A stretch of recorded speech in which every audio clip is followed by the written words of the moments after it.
In February 2003, police were trying to track down a vicious attacker who was targeting young, blonde women.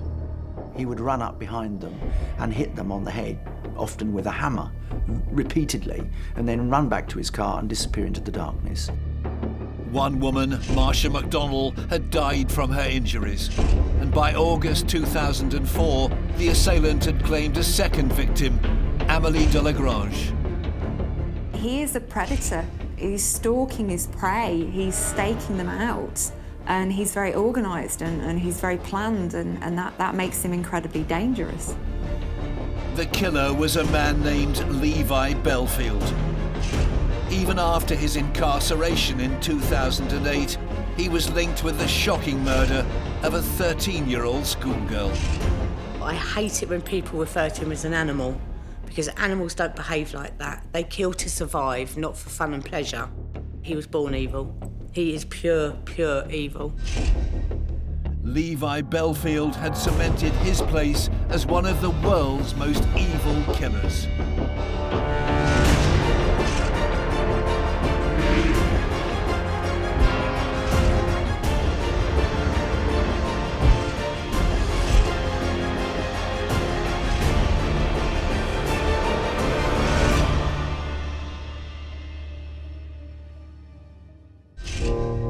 Levi Bellfield is one of the most notorious British killers in recent memory. He was responsible for the brutal murders of 2 young women and the attempted murder of another across an 18-month period between 2003 and 2004.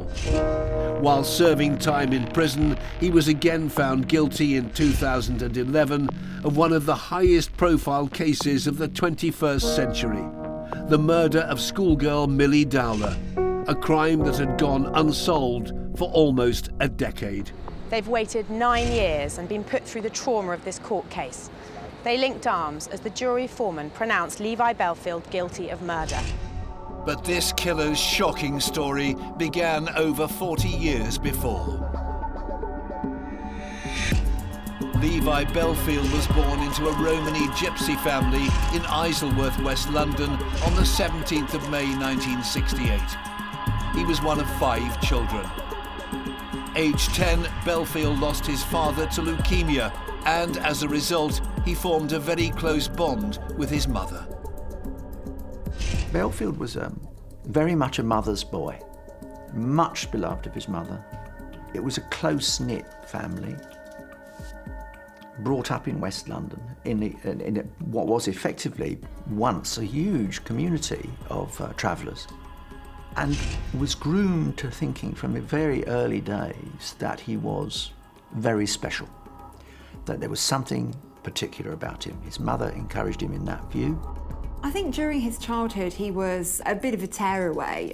He was a young lad who wanted to do what he wanted to do and not much stood in his way. So he was often kind of larking around and getting into a bit of trouble at school, but nothing completely out of the ordinary. By the time Bellfield was 13, he'd had his first brush with the law and was arrested for burglary in 1981. It would not be the last time he was in trouble with the police. I believe Bellfield occupied what you might describe as the halo of Levi Bellfield. I am greater than anything. He was above the law, above suspicion, operated entirely under his own steam, in his own way, at his own time. In 1989, 21-year-old Bellfield set up home with a girlfriend. They went on to have 4 children together. He could literally charm the birds off the trees. This is a 19.5, 20-stone man with a huge neck, almost occupying his entire shoulders. He wasn't an attractive man, but my goodness me, he had the gift of the gab, and he didn't half use it to his advantage, particularly when it came to girls. Another woman who fell under Bellfield's spell and would go on to have 2 children with him was his common-law wife, Jo Collings. I first met him when I was about 17, 18, because we all used to go to a place in Twickenham called Cellars. But I kind of knew him a little bit before then, because where I used to keep my horses, he used to drink at the pub just round the corner, and his mum lived just down the road. Everyone knew him. He was always, everyone wanted to be around him. He was like the sort of the fun person to be with, always loud. But Bellfield was not a man of morals and often had extramarital affairs. His job as a nightclub doorman helped him meet girls. That way he had access to any number of young women, all of whom, how can put it politely, were not backward in coming forward. They were out for a good time, and Bellfield was out to help them have one. He had the talk, the cuteness, and like I said, back in the day, he was good looking. He always had the nice car, always had nice clothes, and he could get the women. But his charming persona soon disappeared once he'd got what he wanted. In adulthood, Levi Bellfield became a man that women should be quite fearful of. He's somebody who was really entitled. He had a real sense that women were there to serve his needs, and when they didn't comply with his expectations, he would turn violent and very nasty. The abuse started 5-6 months after we got together. Might not even have been that long, just with the odd slap and dig, and then he'd be really sorry, and it's because he said he'd never felt this way about anyone. I'd found out I was pregnant as well. So it was more, he was trying to make out that, he really cared and everything else. But he was still seeing the one he was with before me at the time. Some of the abuse, he'd punch you, bite you, kick you, burn you with cigarettes, make you sleep naked on the floor, spit at you. You couldn't go to the toilet unless he was sat on the bath beside you. All sorts of things. Despite Bellfield's violent behaviour towards the women in his life, they rarely reported him to the police for fear of what he might do to them. Time after time in Bellfield's career, the women in his life could have pursued cases against him for violent attack, and yet persistently chose not to, and that pays some tribute to his extraordinary charisma. I was the only one that had an injunction put on him, and within half an hour of him being served, it was torn up in an envelope through my front door, and he'd written on the envelope, "Now I'm going to kill you." By 2002, Bellfield had fathered 11 children with 5 different women. He'd started a new job, clamping cars, and was living in the leafy Surrey town of Walton-on-Thames. On March the 21st, 2002, 13-year-old schoolgirl Amanda Dowler, known affectionately as Millie, went missing from her home. Journalist Martin Brunt remembers that day very well. She was on her way home. She got off the train, was going to walk the half-mile or so back to her home. She was in her school uniform, very identifiable. This was daylight, busy time of the afternoon, lots of people around, but nobody saw anything.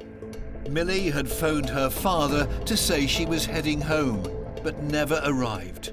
She seemed to have disappeared into thin air. There was CCTV footage of her getting off the train at Walton Station. Some very blurred images of cars and the odd person in the street where she was headed home, but nothing more than that. And it became clear very early on that police were really struggling to find what had happened to her. The last sighting of Millie Dowler was on Station Avenue in Walton, just 50 yards from the home of Levi Bellfield. The search has taken in stretches of water, including the River Mole, but police have been concentrating on ground near the busy station and interviewing commuters. We have nothing that gives us any positive indication that she's gone off of her own volition. Equally, we have no positive information that she has been taken off the street and abducted. At this time, all of our lines of inquiry are open. On September the 18th, 2002, 6 months after her disappearance, the body of Millie Dowler was found by a group of foragers amongst the trees of Yateley Heath Wood in Hampshire. So Millie was identified through dental records. She was known to be missing. Dental records were obtained, and then they were compared to the remains that were present, and sadly for her family, it confirmed that that's who it was. It was clear to forensic ecologist Professor Patricia Wiltshire that Millie's body had been in the woods ever since she disappeared. I was able to tell the police how long each bone had been there and how long ago it had been moved, because the bones were moved around by animals, you see. There was no doubt in my mind, really, that she had been there since the early spring. How Millie was killed remained a mystery. The degree of change that the body goes through after death, particularly in the sort of timescales we're talking about with Millie Dowler, really hinders what the pathologist can see, what the pathologist can say. It doesn't mean that there's nothing we can see or say, but clearly the less we have to work with, the more difficult it is.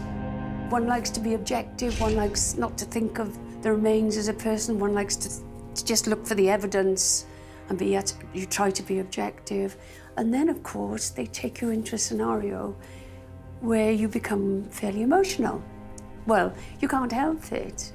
It's an emotional sort of scenario. And then it comes a bit of a shock, really. The police had no suspects and no forensic evidence. And just 5 months after the discovery of Millie Dowler's body, only a few miles from Walton-on-Thames, another young woman was murdered. At around midnight on the 3rd of February 2003 in Kingston, London, 19-year-old Marsha McDonnell caught the bus home after a night out at the cinema with friends. It was the last time they would ever see her. Walking home, Marsha was attacked from behind less than 100 yards from her parents' front door. Colin Sutton was one of the lead detectives with the Metropolitan Police at the time. Well, Marsha was found on the street where she lived, 10 or 15 doors down from her parents' house. Local resident heard a noise, heard her whimpering, if you like, and called police, and she was found there with this terrible head wound, and she was taken to hospital and died 2 or 3 days afterwards. Marsha was killed with a single blow to the back of the head with a heavy implement. Forensic evidence suggested the weapon used was most likely a hammer. Hammers are effective striking tools, so it's no great surprise that you can cause very severe damage to a human skull with relatively little effort with an effective hammer. You'll often see lacerations, they're often curved to match the profile of the hammer, and you'll often see skull fractures. They're quite often depressed, so pushed inwards towards the brain, because the hammer is exerting its force so focally. Nightfall and detectives in Hampton still work on, but though they've searched tirelessly all day, they remain baffled as to who carried out this apparently random attack. Often these things happen and are carried out by somebody the victim knows. In this case, I'm sure police looked at boyfriends, family members, but very quickly ruled out any kind of suspect like that. So it soon became obvious that this was a stranger murder, and those are very rare. So very soon, very quickly after Marsha's murder, people in the area became very concerned that there was a killer on the loose.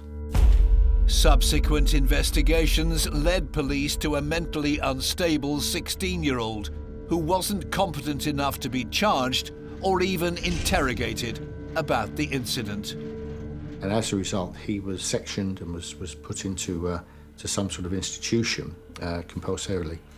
And although he hadn't been charged with the offence, everybody kind of thought, well, it was him, and so we can put that offence to bed and you know, we've solved that, if you like. But then investigators noticed a possible link to similar attacks that had happened in the area in the months before. There was another 16-year-old schoolgirl that she was thought at first to have slipped over in the snow and banged her head. And it was only then when Marsha was murdered that police looked at this occurrence some 2 months previously and realised that that could have been an assault as well. And they went back to this girl who'd been treated in hospital and were able to talk to the hospital staff and look at the description of her wounds and some photographs and conclude that the likelihood was that she too had been attacked but had survived. We found a couple of other offences as well. Again, young ladies had been attacked in the street and hit over the back of the head, and in both these cases they'd survived. However, none of these other victims were able to identify the attacker. They just, said I was walking along, and the next thing I knew, I woke up in hospital some hours or some days later. So we didn't have any kind of clue or sighting that led us towards the suspect for it because they just simply couldn't remember it. All of the attacks seemed to be totally unprovoked.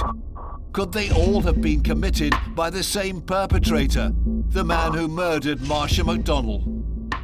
As everybody knows, most murders are committed by someone you know, whether it's a husband, wife, lover, jilted lover. It's comparatively rare for random attackers to kill.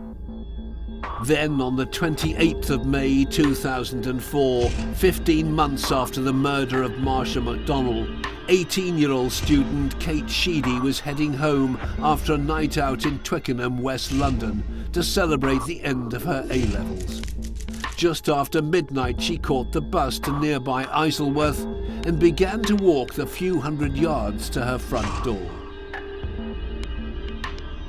She's walking along the road and she's aware up ahead of her was a people carrier that was sitting parked with the engine running.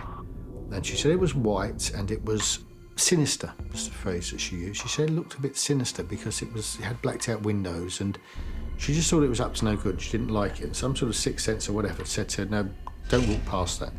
So she crossed the road so that she would be walking on the other side of the road when she walked past the people carrier. She heard this people carrier start up, accelerate, and it literally came across the road and simply ran into her, just ran her over. She ended up on the road between the front wheels and the back wheels of the people carrier. It then reversed, so the front wheels went over her body again and drove off. Incredibly, Kate survived the frenzied and brutal attack. To overrun a human body with a large vehicle like a people carrier can cause very severe injuries. You've got all the weight of that vehicle going through the tyres onto the body. If that's across the limbs, you're going to get fractures. If it's across the head injuries. Obviously the chest and abdomen are very prone to injury from that pressure on it. And for somebody to be overrun twice and survive is very close to miraculous, and I suspect it's a compliment to the skill of the people who attempted to save her life. She had terrible injuries. She had every rib broken. She had her liver was in two, and various sort of injuries that she was so brave and she overcame, and she ended up going to university and getting on with her life. Although the attack on Kate Sheedy seemed very different to the murder of Marsha McDonnell and all the other reported incidents, detectives still believe they could all be linked. It's similar in its outcome, and it's similar in the area where it took place and the age and the victim and what she looks like and all this sort of thing. It's just the weapon, substitute car for hammer, and it's the same.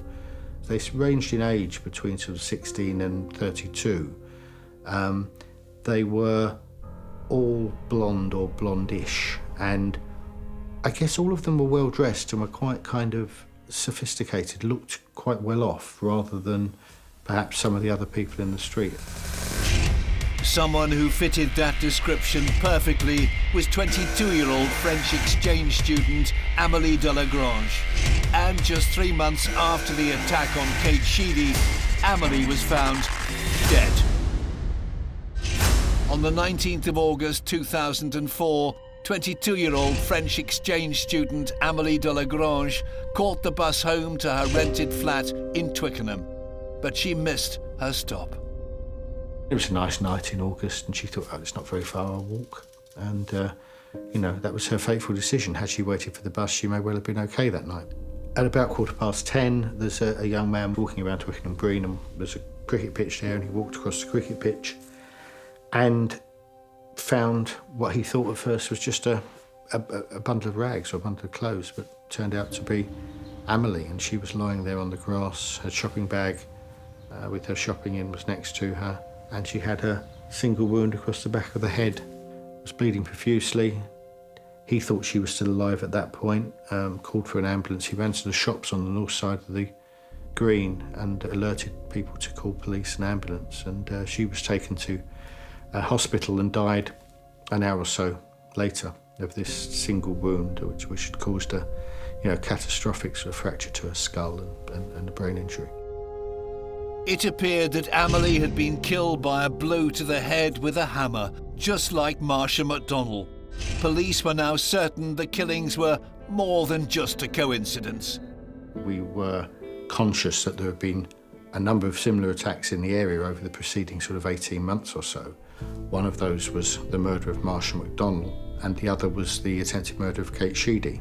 And as our investigation progressed looking at the Amelie murder, so we realised that we had to look at these previous offences as well. Like all the attacks reported, there appeared no motive for the murder. Absolutely no reason for it. None. Simply a random killing. The most difficult kind of killer to catch, incidentally, because there's no connection. There was no connection between Amélie Delagrange and Marsha McDonnell. None. They didn't know each other, they weren't friends. There was no connection between those two and Kate Sheedy. A second senseless murder in the same area meant the story was now front-page news. Suddenly, we had potentially a serial killer on the loose, not on some scuzzy council estate, but in leafy Twickenham and Hampton. And that really struck fear in the neighbourhood, and police were struggling to find an answer for a motive. The media were very keen to ask us, is this a series? Are we dealing with a serial killer? Because those words have a particular sort of connotation and mean something. And because we couldn't link them formally by DNA or fingerprints, we couldn't really say that. So what we said was that we had a linked investigative series. And what that meant was these offences are so similar in MO and in their location and the profile of the victim that it would be a nonsense to investigate them with different teams. Pressure to catch the killer was mounting. Truth was that, without being too sort of dramatic or too sort of cliched, we knew while we were investigating it that if we didn't succeed, he was going to do another one. You know, there was a time element in this one. But there was very little evidence for Colin and his team to work with, particularly in Amelie's case. Nobody had seen anything, there was no CCTV covering there. She had a boyfriend, she had no other kind of contacts really in no family or friends or life history in England. She'd not been here very long, and it had all the kind of characteristics of a completely random attack, and they're often the very hardest to investigate, because not only do you not have the links to help you, but also they're quite often those murders that are pre-planned. And when people pre-plan murders, they tend to think about things like CCTV and their mobile phone data and all the other tricks and DNA and fingerprints and things, and all the things that we can use in most murder cases can be absent in pre-planned murders. There was no DNA evidence at the scene of any of the attacks, but Amelie's mobile phone was missing. Police checked data to see when it was last located. They were able, from the phone company, to get the information that her phone had switched off from the network, had been lost by the network, if you like, at Walton-on-Thames at a particular time. But this time was something like 8 or 9 minutes after she was found dying on Twickenham Green. And Walton-on-Thames is a considerable distance away, and it pointed to the bag with her phone in it having been taken away by somebody in a vehicle. Detectives trawled through 2,000 hours of CCTV and eventually identified a white van at the scene, parked close to where Amelie was murdered. But there were over 25,000 similar vans registered in the UK, so the police weren't optimistic about finding the right one. But luck was on their side. We had this file that was The official name for it is the single suggestion file, I think, where people ring up and say, I've got an idea who might have committed that crime. It is, and give a name. And we had 129 people in this file. And every one of them had been suggested to us from a former wife or former girlfriend, or even a current wife or current girlfriend. And I termed it the women scorned file. So we thought, oh, we'll go and have a look through that and see if anybody in there had access to a white van, and we might be able to kind of shortcut the search that way. The name Jo Collings surfaced. She'd come forward after the murders were reported and suggested her ex-partner Levi Bellfield as a possible suspect.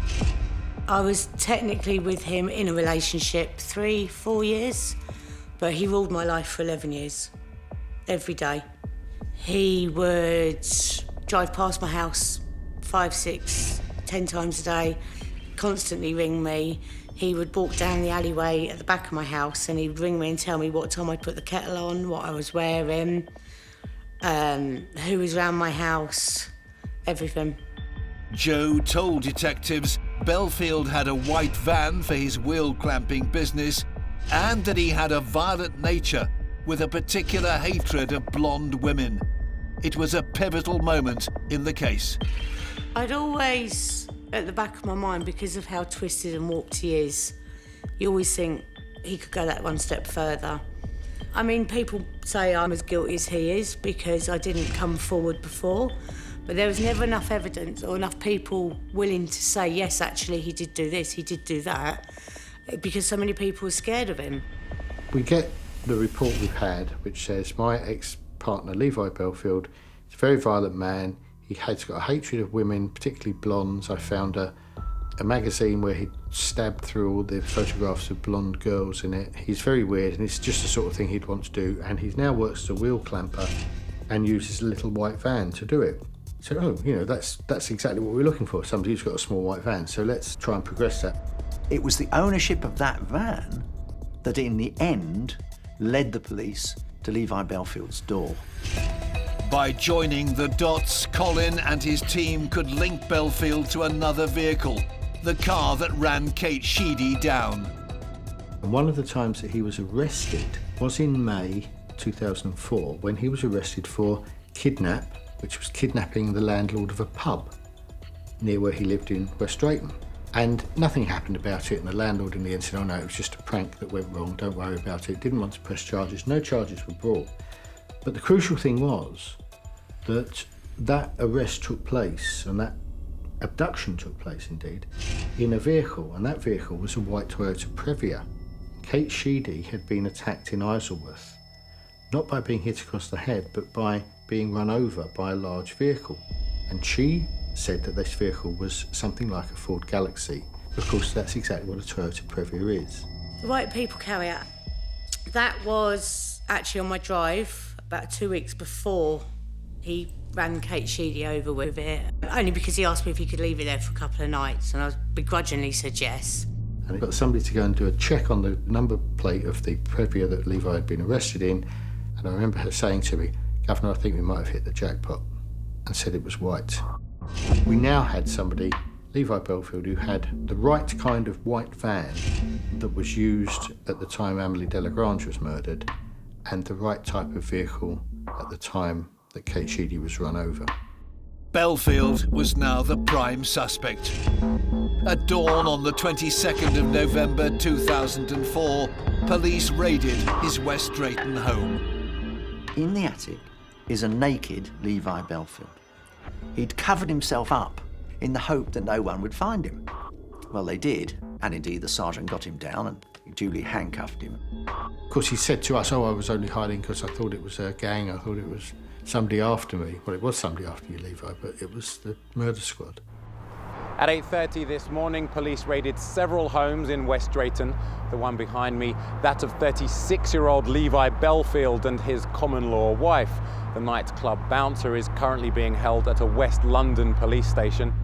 Bellfield was interrogated by detectives in relation to a long string of offences ranging from rape to grievous bodily harm.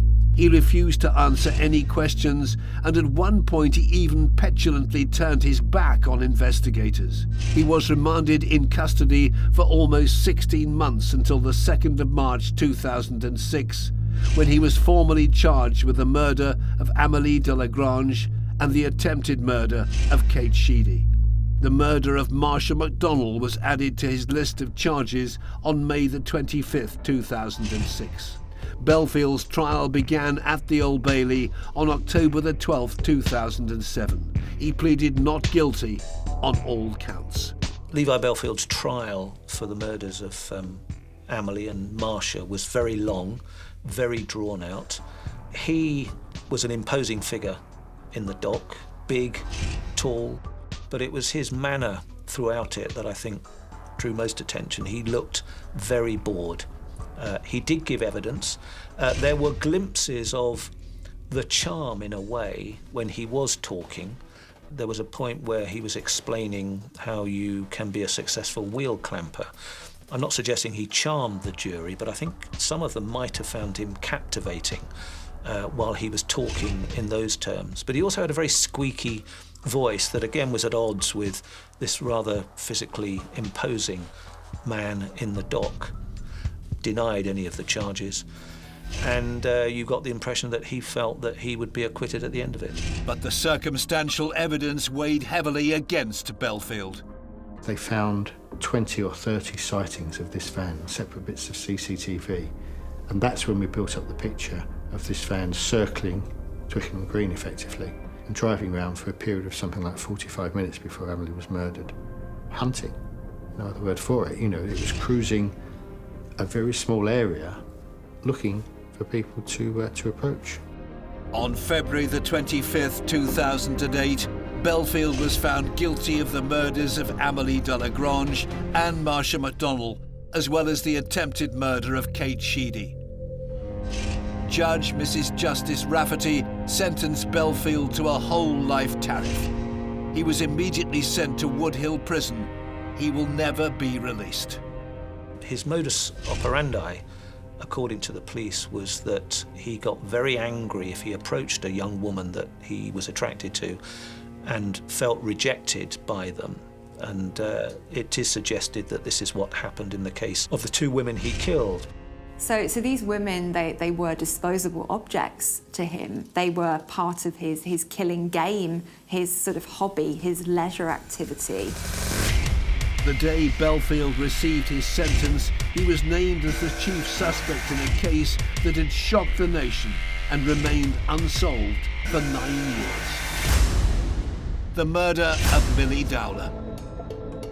There was a lot of circumstantial evidence, particularly the fact that he had been living close by, within a couple of hundred yards of the place where she disappeared. It was established that he had use of and had used on that day his partner's red car, which matched one that was found in CCTV of the scene. But then there was the evidence of his partner, who said that Levi Bellfield had got up in the middle of the night of Millie's disappearance, and had made an excuse to go back to that flat. And when she later went to the flat, she discovered that the bedding had disappeared off their bed. And he said that the dog had fouled the bedspread and he'd had to burn it. Now, that was quite compelling evidence for the jury, and they were convinced that he was the killer. On the 4th of March 2008, an ex-colleague of Bellfield, Kelly Fry, told ITV News he confessed to murdering Millie back in 2002. He pointed out a flat in Walton and said that he used to live there and that he'd lost £900 in rent that he'd already paid because he had to move out. And he said, oh yeah, I also set fire to Emma's car. And I said, well, why would you set fire to your girlfriend's car? And he said, because I took the girl. That was his exact words. And immediately I just knew that he was on about Millie. If I, for 1 minute, thought that it was true, then I would have come forward a long, long time ago. There was no forensic evidence, there was no smoking gun anywhere. They had to build a case with what people had been saying, with little facts, with phone evidence they had, with what CCTV they had, which wasn't particularly much. The whole thing came back to us knowing what Levi Bellfield had done on the night that Millie Dowler was abducted. Bellfield had been questioned about Millie Dowler during the time he was on remand for his other crimes and had always replied, no comment. But one person was certain he'd murdered Millie, his ex-partner, Joe Collings. He said that he'd never been to Yateley and he had no knowledge of the area. Well, out of all the photographs, and I don't know why, everything I had I threw away. And I found an envelope and it had 2 photographs in it, and it was 2 of me and him at Yateley, which is really bizarre. And I'm a great believer of everything happens for a reason, and I wasn't meant to throw those pictures out because they were needed. And of course they showed him in Yateley, so he knew where Millie was found. He knew exactly the lay of the land because we used to go there all the time. On the 10th of May 2011, Levi Bellfield, 3 years after his first trial, was once again in the dock at the Old Bailey, this time charged with the murder of Millie Dowler. Bellfield pleaded not guilty and refused to give evidence in his defence. With Levi Bellfield, it's a power and control thing for him, because only he has knowledge of the murders that he's committed. Only he knows exactly who his victims were, the full extent of the women that he perpetrated these crimes against, and it gives him a sense of power. He's in prison now, so what he's got control over is very limited, but one thing that he still can exercise power over is that knowledge, and as long as that's his, then he's in control. Geoffrey Wansell was in the courtroom during the trial. What's striking about Bellfield is that he wanted to put every witness through a real ordeal because he never once pleaded guilty. He wanted them all to suffer, and he particularly wanted the Dowler family to suffer. It was as though he were smirking to himself, look what I'm putting you through. He sat there absolutely silent throughout this fierce cross-examination, utterly justified. I'm not criticising at all. In fact, it was perfectly justified. Bellfield made it happen. He made it happen by not pleading guilty, and he made it happen by instructing his own defence silk, his own barrister, to pursue the Dowlers to the full extent he was possible of. And it's very difficult to forgive Bellfield for that. And he underlines just what a malicious, malign, evil man he is. On June the 23rd, 2011, the jury found Levi Bellfield guilty. Judge Mr. Justice Wilkie sentenced him to a further whole life tariff on top of the one he was already serving. The fact that he is, as far as I know, the only convicted killer who's been given 2 whole life tariffs does make him unique. A judge in each case, the 2 judges, both felt that his crimes were so awful that he should be never given the chance of parole, that life will mean life for him. To be given 2 sentences like that is extraordinary. I suppose in practical terms it doesn't make any difference. Again, I suppose if he ever felt that he might try and challenge that, he's got to do it twice, and the chances of him ever being released are nil. I think Levi Bellfield will be enjoying the notoriety that comes along with being a double life sentenced prisoner, because I think there is a certain hierarchy in prison in terms of the nature of the offences that you've committed, the type of sentence that you have, and he will very much see himself as the upper echelons of the prison population. In 2016, it was reported that Bellfield had confessed to the murder of Millie Dowler, giving gruesome details of how he'd abused and killed her. But then, shortly after, he retracted the admission, causing the Dowler family untold grief. He loves to manipulate, and he loved to manipulate the Dowler family, and they were his victims every bit as much as Millie was. Well, basically what's going on when offenders like Levi Bellfield admit to things or don't admit to things or retract things is that they are eliciting quite a lot of attention. They are keeping people interested in them. They are playing with people, because people like Levi Bellfield, they are the puppet masters. They like pulling other people's strings. They like pushing their buttons and seeing what happens. Levi Bellfield is now serving time at Franklin Prison. He has converted to Islam and calls himself Yusuf Rahim. Nothing would ever surprise me with Levi Bellfield. I don't know what he's done, only he knows what he's done. He would do anything if he thought there was an angle that made it the best thing for Levi Bellfield to do for Levi Bellfield. And he was ruthless, he was violent, he was sociopathic, I'm sure. So who knows what else he might have done. He sees himself, and still sees himself to this day, as a powerful, charismatic, famous, now notorious figure whose place is guaranteed in the record books. It feeds his arrogance, it feeds his ego, and there's nothing that Bellfield likes more than feeding his ego.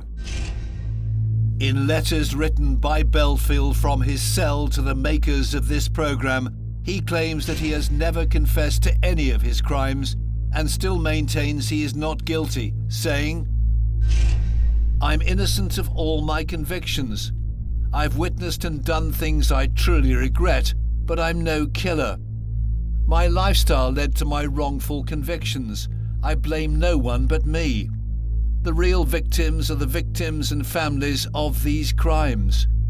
I am sincerely sad for their loss, but I am not a victim. My lifestyle put me here. My choice. My fault." But some of the people who know him better than others refuse to believe Bellfield's protestations. Levi evil all blends into one. I've always said it before, I hate it when people refer to him as an animal, because animals don't behave like that. They kill to survive, not for fun and pleasure. He was born evil. He is pure, pure evil. Bellfield is a psychopath. He deserves utterly to be in jail for the rest of his life. He's a preening, vain, manipulative, smart, deathly man. And if anyone deserves to be called evil, it's certainly Levi Bellfield. Despite Levi Bellfield's claims of innocence, he has been convicted of 3 murders and 1 attempted murder. We may never know if there are other victims out there or not, but what we do know is that Bellfield bludgeoned 2 women to death with a hammer, ran another over repeatedly in his car, and killed a 13-year-old girl who had her whole life in front of her.